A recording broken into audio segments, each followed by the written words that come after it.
Bien voilà, donc ça c'est mon générateur de vapeur. Donc là il est terminé, il fonctionne. Il a fonctionné tout à l'heure pendant sans être branché pour voir comment ça fonctionnait. Et j'ai été récupérer un essaim, donc là j'ai pas pu voir combien de temps il s'est arrêté. Mais donc il a fallu 20 minutes pour qu'il se mette en pression de vapeur. Donc là j'ai fait un cache sur la bonne moitié hein, pour concentrer la chaleur. Donc il est alimenté par un feu de bois, hein. Donc vous voyez la fumée, là le feu de bois. Donc là je me suis rendu compte que j'avais une fuite au niveau du pied qui est ici. Là j'ai une fuite à peu près ici, donc j'ai dû souder un petit peu fort et j'ai dû percer. Donc l'eau est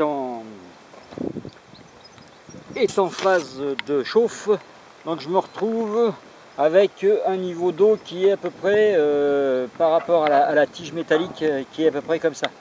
Donc là ça fait à peu près un gros volume d'eau, hein. Donc le remplissage se fait par ce bouchon là. La vapeur bien entendu ressort par ici, j'ai mis un petit peu plus haut.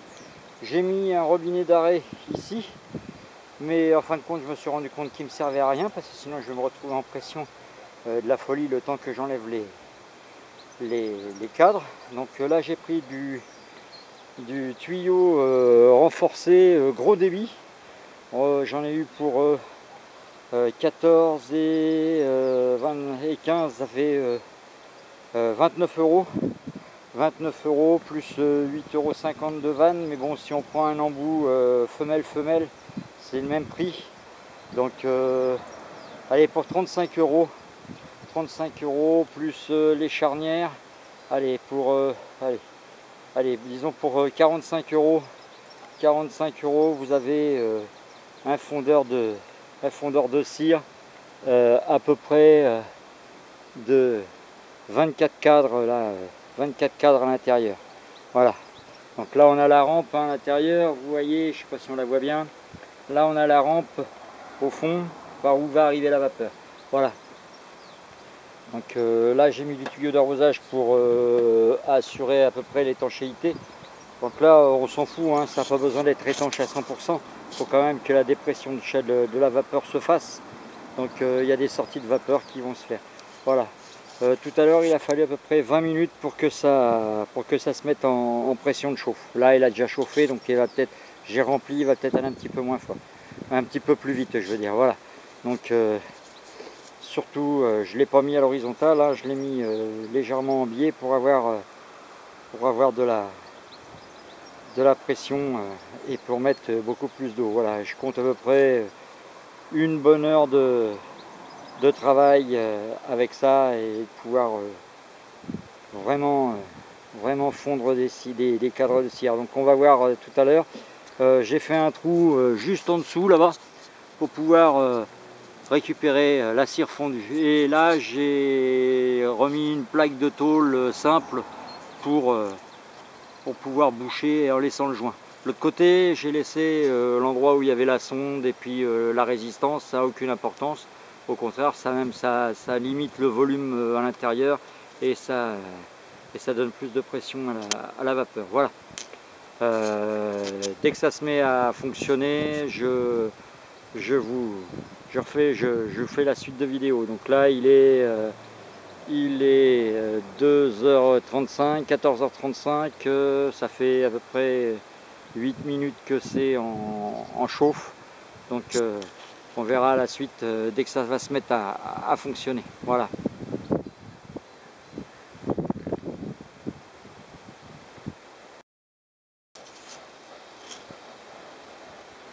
Bon ben voilà, il est 15 h, ça vient de se mettre en pression.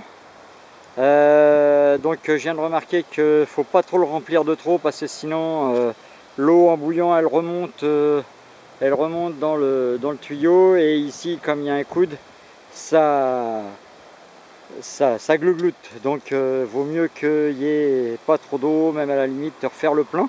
Donc là je viens de faire le plein de cadre ciré, on va voir ce que ça donne. Là j'ai refermé, je vais ouvrir pour que vous voyez. Alors là, la chaleur, la vapeur sort un petit peu de derrière, hein. Voilà, là la vapeur est en train de se faire, donc quand ça va être rempli et que ça va être monté à la température de la vapeur, ça devrait fondre correctement, tranquillement à l'intérieur. Voilà, là, et voilà. Donc là,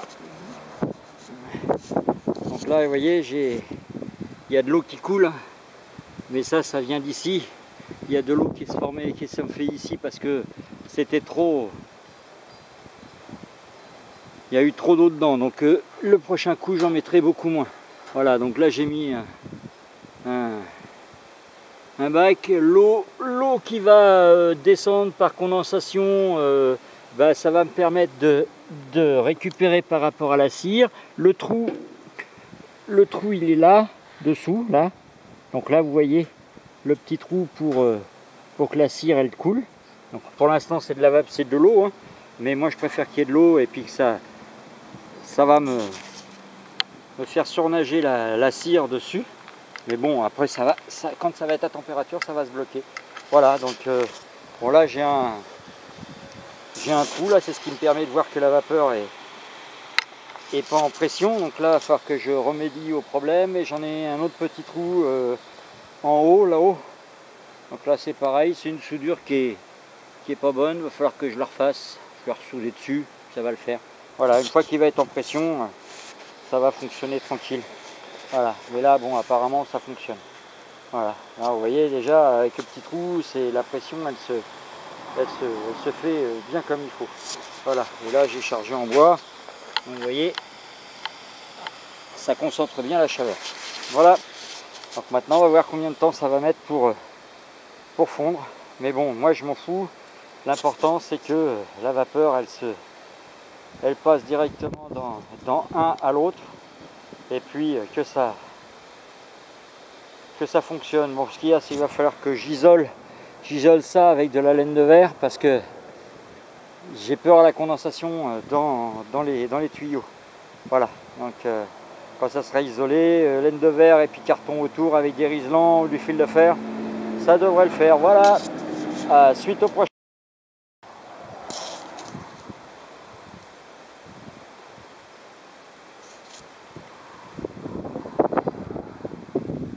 Donc voilà, il est 15h03, 4 minutes, et là je commence déjà à avoir de la cire qui tombe avec l'eau. Donc voilà, donc apparemment ça fonctionne. Maintenant on va voir, une fois que ça va être bien à température au-dessus, ça devrait couler allègrement. On va voir ça.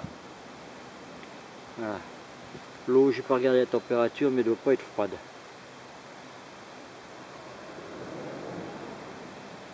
Ah, c'est pas énormément chaud. On va voir ce que ça donne. Voilà. Et là, il y a déjà de la cire qui a coulé. Donc maintenant, on va voir ce que ça va donner quand ça va être bien à température là-dedans. Voilà.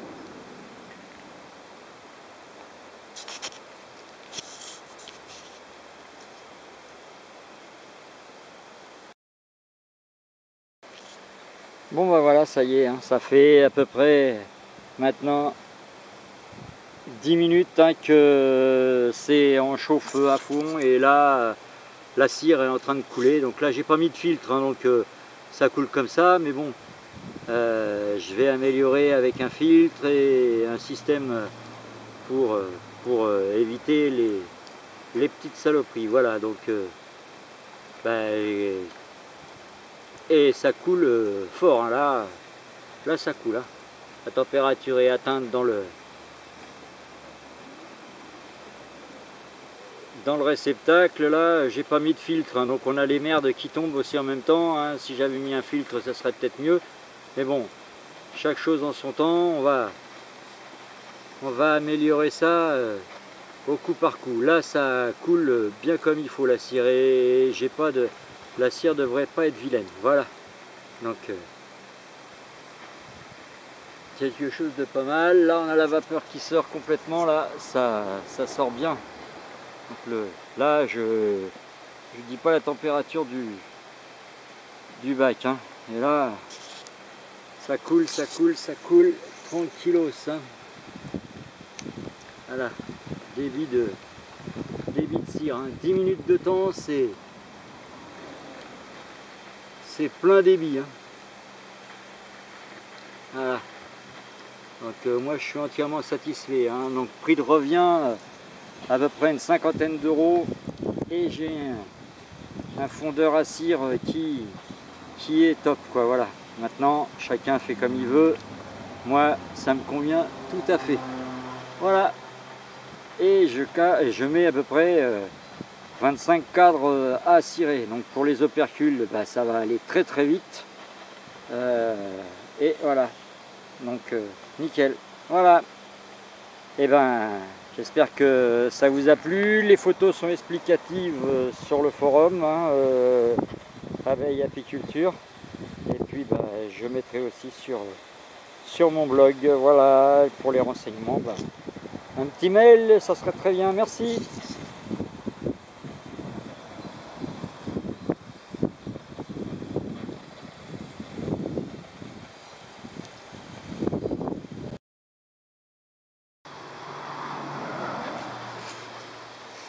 C'est la deuxième tournée que je fais, hein, de fonte de cire. Donc voilà, là ça coule bien, là. Ça va se mettre à température, hein, ça va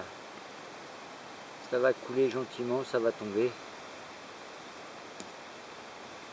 Voilà. Donc là ça travaille toujours, hein. J'ai toujours mes fuites. Et voilà la première tournée que j'ai eue tout à l'heure. Voilà. À la première tournée de tout à l'heure, là ça me fait une belle plaque. La cire est pas bien. Bon, il va falloir que je la retraite un petit peu. Je vais la remettre à fondre à la vapeur, et puis je vais la clarifier correctement.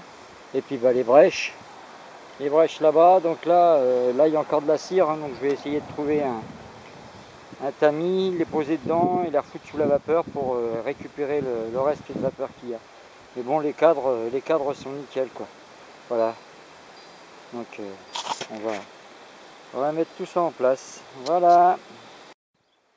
Voilà, je viens de mettre un thermomètre sur le haut de l'endroit où je mets les cadres. Donc là, on arrive. Essayer de faire le point à peu près potable. Voilà, on y est. Là on est à 98 degrés à l'intérieur, en haut de la cuve où il y a les cadres. Donc voilà, pour la suite, voilà, s'il y en a qui font mieux, et qui m'expliquent, hein. Là voilà, là on a la cire là qui est coulée. Voilà, belle cire jaune, jolie. Bon, je vais la remettre à fondre après pour bien la clarifier une deuxième fois, et puis ça va être nickel avec un petit filtre. Donc voilà, je vais prendre certainement de la grille pour les comment on appelle ça, pour conserver les fromages dans le temps, je me rappelle plus comment ça s'appelle, les garde-manger, voilà, c'est ça. Je vais prendre de la grille métallique, et puis comme ça va le faire tout seul, quoi. Voilà, donc là deuxième tournée, et voilà, on tourne aux alentours de 98 degrés en haut de cuve. Donc moi je suis satisfait. Voilà. Alors c'est comme tout, hein. Je sais que sur le net il y a des crabes, mais l'outil est voué à être amélioré, donc il y a toujours des gens qui ont des compétences. S'il y a des améliorations qu'ils arrivent à faire meilleures que la mienne, moi j'ai fait avec les moyens du bord, hein, et mes petites connaissances en soudure et le reste. Et maintenant, s'il y a des gens plus adroits, la balle est dans votre camp, hein, les gars. L'amélioration, elle est là, hein. Bon, là, il faut que je fasse l'isolation du tuyau, et puis avec de la laine de verre, et puis des cartons autour pour que ce soit encore plus isolé, et puis ça devrait partir. Mais moi, j'arrive à 98 dans la cuve en haut, ça me convient, hein, en partant à 100 degrés de la vapeur, c'est top, voilà. Donc, puis toujours ma fuite à l'arrière et ma petite à l'avant. Mais la petite à l'avant, ça, c'est pas trop un problème. Ça me permet de savoir quand est-ce que je suis en surpression. Donc celle-là, je vais peut-être la laisser. Par contre, là, à l'arrière, je vais la réduire passablement, parce que là j'ai une grosse perte. Voilà. Et c'est mieux quand ça arrive plein pot dans la cuve. Voilà, donc à votre matériel, à vos idées, n'hésitez pas, que ce soit sur la vidéo, sur YouTube ou sur le forum abeilles apiculture, et voilà, à noter vos améliorations et vos petits commentaires. Voilà, merci.